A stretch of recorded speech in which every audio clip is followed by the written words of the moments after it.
இந்த பெரிய நகரத்தில் ஒரே சாலையில் இரு உலகங்கள் வாழ்கின்றன. ஒரு பக்கம் உயரமான கட்டிடங்கள், மற்றொரு பக்கம் சின்ன குடிசைகள். அந்த குடிசையில் வாழ்ந்தான் 14 வயது சிறுவன் அர்ஜுன். வயசுக்கு மீறிய பொறுப்புகள், ஆனா கண்களில் மட்டும் கனவுகள். அர்ஜுன் பள்ளிக்கு போகவில்லை, அவன் வேலை பார்த்தான். அவன் சம்பாதிப்பது அவன் அம்மாவின் மருந்துக்கு. நீ படிக்கணுண்டா? அம்மாவின் குரல் குலுங்கியது. அந்த வார்த்தை அர்ஜுனின் மனசில் விதையாயிற்று. அதே நகரத்தில் ஒரு பெரிய பங்களா. அங்கே வாழ்ந்தாள் தீயா. எல்லாம் இருந்தும் அவளுக்கு ஒரு விஷயமில்லை, அன்பு. அப்பா ஆஃபீஸ், அம்மா மீட்டிங்ஸ், தியா மட்டும் தனிமை. ஒரு மழை இரவு. தியா கோபத்தில் வெளியேறினாள். வழி தெரியாமல் தவித்தாள். அப்போது ஒரு குடைபிடித்த சிறுவன் அவளை பார்த்தான்.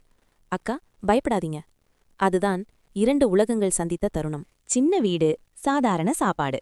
ஆனா அங்கே இருந்தது மனசார அன்பு. தியா முதன்முறையாக உணர்ந்தாள் சந்தோஷம் பணத்தில் கிடைக்காது என்று. சோஷியல் மீடியாவில் வைரலான செய்தி. காணாமல் போன பணக்கார பெண்.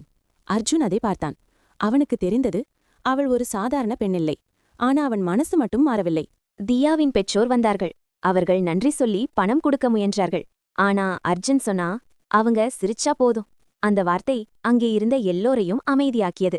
ஒரு வாரம் கழித்து அர்ஜுன் பள்ளி யூனிஃபார்மில் நின்றான். அவனுடைய கனவு முதன்முறையாக பாதையில் நடந்தது. 5 வருடங்கள் கழித்து அர்ஜுன் ஒரு IAS அதிகாரி, தியா ஒரு சமூக சேவகர். இருவரும் சேர்ந்து ஏழை குழந்தைகளுக்காக பள்ளி கட்டினர். ஏனெனில் உண்மையான செல்வம் பணமல்ல, ஒரு நல்ல மனசு ஒரு வாழ்க்கையை மட்டுமல்ல, ஒரு சமுதாயத்தையே மாற்றும்.